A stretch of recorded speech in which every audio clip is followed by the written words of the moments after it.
ESPN's Jeremy Fowler dropping a little bit of news on a potential Danielle Hunter trade.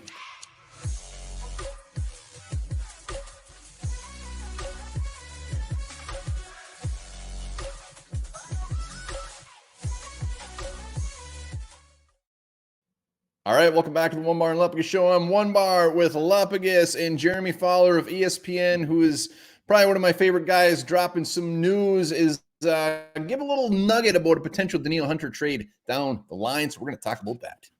Speaking about dropping nuggets, just seen what I did this morning. Just kidding. Gross. The nugget I'm going to drop is to go to Underdog Fantasy, download the app if you have not yet done it, and shame on you if you haven't. Promo code SKULL to match up to your first 100 bones.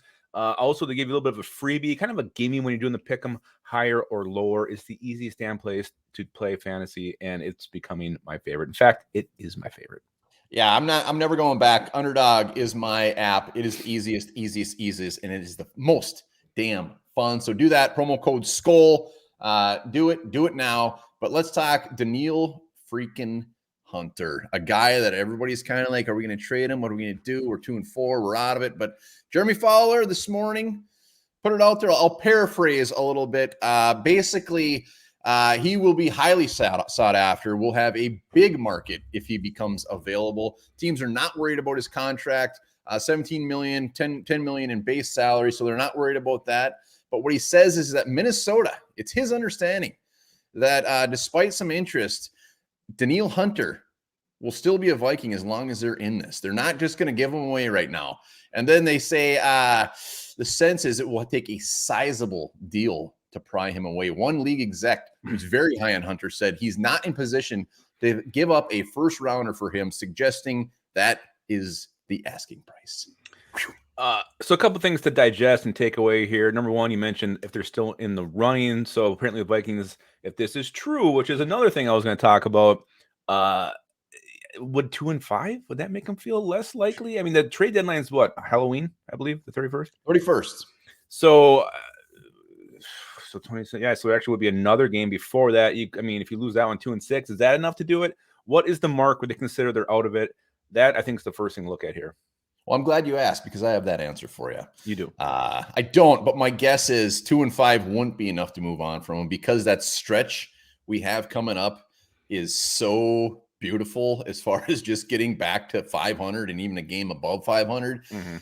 If we lose to the Niners and we're 2-5, I don't think they make a move. We lose to the Packers and we're 2-6 right before Halloween. That's when I think it would go down.